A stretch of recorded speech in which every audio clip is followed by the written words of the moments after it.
ನಮಸ್ಕಾರ ರೀ. ನಿಮಗೆ ಸಾವಯವ ಪೊಟ್ಯಾಶ್ ಅನ್ನೋದು ಡೆಮೋ ಅಂತ ಕೊಟ್ಟಿದ್ವಿ ನಾವು. ಹೌದ್ರಿ. ಒಂದು ಅರ್ಧ ಎಕರೆಗೆ 3 ಬ್ಯಾಗು, ಹೌದು. ಇನ್ನು ಅರ್ಧ ಎಕರೆಗೆ 2 ಬ್ಯಾಗು, ಇನ್ನು ಅರ್ಧ ಎಕರೆ 1 ಬ್ಯಾಗು, ಇನ್ನು ಅರ್ಧ ಎಕರೆ ಪೊಟ್ಯಾಶ್ ಕೊಟ್ಟಿದ್ವಿ. ಇನ್ನೊಂದು ಎಕರೆಗೆ ಏನಂತಲ್ಲ ಏನು ಕೊಟ್ಟಿರಲಿಲ್ಲ. ಹೌದ್ರಿ.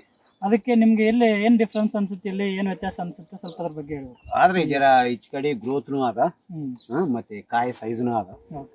ಮತ್ತೆ ಬೇರು ಬೆಳವಣಿಗೆ ಹ್ಮ್ ಎಲ್ಲ ಚಲೋ ಆದ್ರೆ ಆಚ ಕಡೆ ಜರ ಕಮ್ಮಿ ಅದ. ಕಡಿಮೆ ಐತ್ರಿ, ಯಾಕಂದ್ರೆ ಅಲ್ಲಿ ಏನು ಹಾಕಿಲ್ಲ. ಹೌದು, ಹಾಕಿಲ್ಲಲ್ರಿ. ಹೌದು. ನಾವೇನೋ ಮೊದಲೇನೋ ಪೊಟಾಸ್ ಹಾಕಿರ್ತೀವಿ ಅದೇ ಹಾಕಿದ್ವಿ, ಅಷ್ಟೇ ನಾರ್ಮಲ್ ಪೊಟ್ಯಾಶ್. ನಾರ್ಮಲ್ ಪೊಟಾಸ್ ಹಾಕಿದ್ವಿ, ಪೊಟಾಸ್ ಹಾಕಿದ್ವಿ. ಈ 3 ಚೀಲ ಹಾಕಿದಕ್ಕೆ ಮತ್ತೆ ಈ ಕಡೆ ಡಿಫ್ರೆನ್ಸ್ ಬರೋದು ಫರ್ಕ್ ಅದ. ಏನೇನ್ ಕಾಣಿಸುತ್ತೆ ನಿಮ್ಗೆ ಬೇರೆ ವ್ಯತ್ಯಾಸ? ಅದೇ ಗ್ರೀನ್ಸ್ ರೀ, ಜರ ಬೇರು ಬೆಳವಣಿಗೆ ಕಾಯಿ ಸೈಜ್ ಓಕೆ. ಚಲೋ ಅದ. ಕಾಯಿ ತೂಕನೂ ಐತಲ್ರಿ ತೂಕ. ಈ ಪೊಟ್ಯಾಶ್, ಸಾವಯವ ಪೊಟ್ಯಾಶ್ ಕೊಡೋದ್ರಿಂದ. ಹೌದ್ರಿ. ಓಕೆ, ಇದು ಯಾವ ಕಂಪ್ನಿ ಅಂತ ಗೊತ್ತಲ್ರಿ ನಿಮ್ಗೆ? ಇದು ಗೊತ್ತಾದ ಗೋದಾವರಿ. ಹಾ, ಓಕೆ. ಕೋರಮಂಡಲ ಅಂತ ಇದೆ. ಕೋರಮಂಡಲ್ ಗೋದಾವರಿ, ಅದೇ ಎಲ್ಲ ಒಂದಾಗ್ಯಾವಲ್ಲ. ಸರಿ. ಓಕೆ, ನಮಸ್ತೆ. ನಮಸ್ಕಾರ.